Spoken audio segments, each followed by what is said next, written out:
Beirut के इस stadium में जब हसन नसरल्लाह के अंतिम संस्कार की तैयारी हो रही है तो नसरल्लाह और हाशिम सफेदुद्दीन का जनाजा स्टेडियम में था।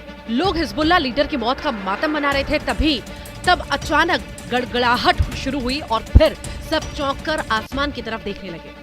ये इजराइल के एयरफोर्स के फाइटर जेट थे। नेतन्याहू ने हिजबुल्लाह को डराने के लिए अपने 4 बहुत ही खतरनाक फाइटर जेट उस स्टेडियम के ऊपर से उड़ाए जहां हजारों लोग हिजबुल्लाह लीडर को अलविदा कहने आए थे।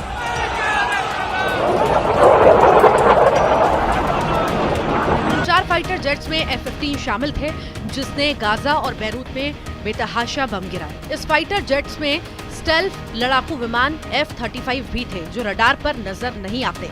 ये तस्वीर इजराइल डिफेंस फोर्स ने जारी की है। जाहिर है कि नेतन्याहू का मैसेज साफ है। इजराइल ने जैसा हश्र हसन नसरल्लाह और हाशिम सफेदुद्दीन का किया वही हाल अब हिजबुल्लाह के नए चीफ नई कासिम का किया जाएगा। इजराइल के लड़ाकू विमान इसकी 100% गारंटी दे रहे हैं। जब जहाज स्टेडियम के ऊपर से गुजरते तो हजारों लोग सहम गए, इसमें कोई शक नहीं। यह है बैरूत का कमील शमून स्टेडियम, लेबनान का सबसे बड़ा स्टेडियम। यहाँ एथलेटिक्स या फुटबॉल के मैच होते हैं।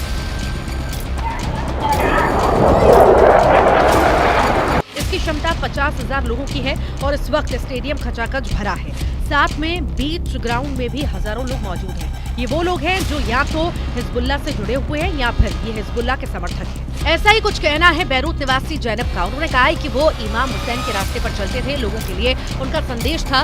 प्रमुख लेबनानी मौलवी सैयद मूसा अल सद्र के मैसेंजर थे जो ये कहते थे कि हम लोग मुस्लिम, ईसाई, सुन्नी, शिया, लेकिन इनके बीच कोई अंतर नहीं है। इसी रास्ते पर सैयद नसरल्लाह पूरी जिंदगी चले। नेतन्याहू ने नसरल्लाह को खत्म करने वाले लड़ाकू विमानों को इस मैसेज के ऊपर से उड़ाकर बताया है। इजराइल के हिजबुल्लाह पॉलिसी में जर्रा बराबर फर्क नहीं आया। इसका मतलब साफ है, नसरल्लाह और हाशिम सफेदुद्दीन के बाद अब इस हजारों लोगों की भीड़ पर फाइटर जेट का मंडराना हिजबुल्लाह की नई लीडरशिप पर खतरा मंडराने जैसा है। हिजबुल्लाह के नए चीफ नईम कासिम को पता है कि नेतन्याहू क्या कर सकते हैं। वो जानते हैं कि इजराइल ने जैसा हश्र हसन नसरल्लाह और हाशिम सफेदुद्दीन का किया वही हाल अब उनका यानी हिजबुल्लाह के नए चीफ नई कासिम का किया जा सकता है। इस स्टेडियम में 50,000 से ज्यादा लोग जमा हुए। बाहर सड़कों पर भी इतनी ही तादाद मौजूद रही। 1982 में कायम होने के बाद लेबनान के मिलिशिया हिजबुल्लाह का ये सबसे बड़ा शक्ति प्रदर्शन है। लेकिन इस ताकत को दिखाने का मौका भी हिजबुल्लाह को तभी मिला जब उसके 2 बड़े लीडर इजराइल की एयरफोर्स की बमबारी में मिट्टी में मिला दिए गए। नेतन्याहू के रक्षा मंत्री इजराइल कार्ज ने ट्वीट किया और नसरल्लाह के जनाजे पर फाइटर जेट उड़ाना साफ संदेश है। संदेश ये कि जो भी इजराइल को डराएगा उसका अंत निश्चित है। तुम अंतिम संस्कार में महारत हासिल करोगे और हम जीत में। इजराइल ने अब ऑपरेशन नसरल्लाह का वीडियो भी जारी किया। 27 सितंबर 2024 को इसी बमबारी में नसरल्लाह की मौत हुई थी। मौत 27 सितंबर को और दफनाया गया 5 महीने बाद 23 फरवरी को। 149 दिनों पर नसरल्लाह को पक्की कब्र में उतारा गया। एक और बैरूत निवासी अहमद सफुद्दीन ने बताया कि हम जहां शहीदों के नेता अरब शहीदों के लीडर की याद में हैं, हम इनके जनाजे के पीछे पीछे चलकर कुछ भी कर सकते हैं। हम इनसे बंधे हुए हैं। अभी तक नसरल्लाह को अस्थायी तौर पर दफनाया गया था। 3 दशकों तक हिजबुल्लाह की कमान संभालने वाले हसन नसरल्लाह की मौत ईरान के लिए बड़ा झटका रही है।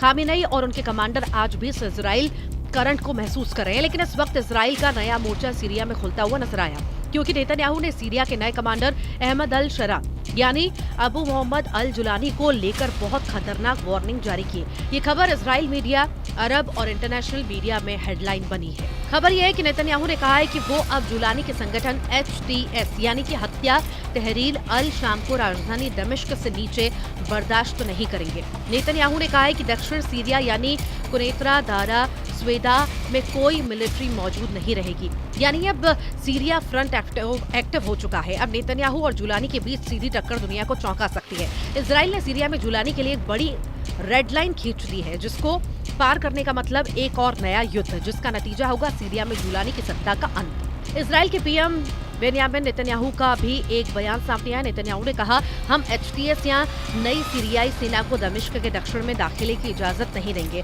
हम नए शासन की सेनाओं से दक्षिणी सीरिया के कुनैतरा, द्वारा और स्वेदा प्रांतों को पूरी तरह खाली करने की मांग करते हैं। इसके अलावा हम दक्षिणी सीरिया में ड्रूज संप्रदाय के लिए किसी भी खतरे को बर्दाश्त नहीं करेंगे। नेतन्याहू इस वक्त अपने सबसे बड़े दुश्मन हमास को गाजा में घेरने में लगे हुए हैं। वहां दोबारा युद्ध शुरू होने के पूरे आसार हैं। नेतन्याहू इसकी गारंटी दे रहे हैं। वेस्ट बैंक में भी 20 के बाद इजराइल ने टैंक घुसा दिए, यानी वेस्ट बैंक के जैनिन और तुलकर्म इलाके में अब नया वॉर जोन बनने जा रहे हैं। यानी गाजा के साथ वेस्ट बैंक का फ्रंट पूरी तरह एक्टिव हो चुका है। मरगाबा टैंक पहुंचने का मतलब यह है कि अब वेस्ट बैंक का हाल गाजा से भी बदतर होने जा रहा है। बैरूत में नसरल्लाह के जनाजे पर फाइटर जेट उड़ाकर नेतन्याहू ने बता दिया है कि हिजबुल्लाह की नई लीडरशिप तब तक जिंदा रहेगी जब तक वो बटन नहीं दबाते। स्टेडियम के ऊपर से फाइटर जेट के गुजरने के बाद ये बात यहाँ मौजूद हर शख्स बहुत अच्छी तरह समझ गया है। तो वहीं अब सीरियाई फ्रंट पर नेतन्याहू की धमकी बता रही है कि वो अपनी सरहदों पर चौथा युद्ध लड़ने के लिए तैयार बैठे हैं और इसके लिए उन्होंने सीरिया के बड़े हिस्से को बफर जोन घोषित किया, जहां वो किसी को भी बर्दाश्त नहीं करेंगे। वहीं इजराइल के प्रधानमंत्री बेन्यामिन नेतन्याहू ने अपनी सेना को लेकर कहा, आईडीएफ के जवान सीरियाई में हरमन पहाड़ी और बफर जोन के पास हमारे लोगों की रक्षा करने और किसी भी आने वाले खतरे से निपटने के लिए हमेशा मौजूद रहेंगे। गोलान के पहाड़ पर इजराइल का कब्जा है। 1967 और 1973 के युद्ध के बाद इजराइल ने यहाँ अपनी पकड़ और मजबूत की। बशर अल असद की सत्ता तक इजराइल को गोलान की पहाड़ियों पर चैलेंज मिलता रहा, लेकिन जुलानी के आने के बाद ये मोर्चा सीरिया के पकड़ से पूरी तरह बाहर हो गया है।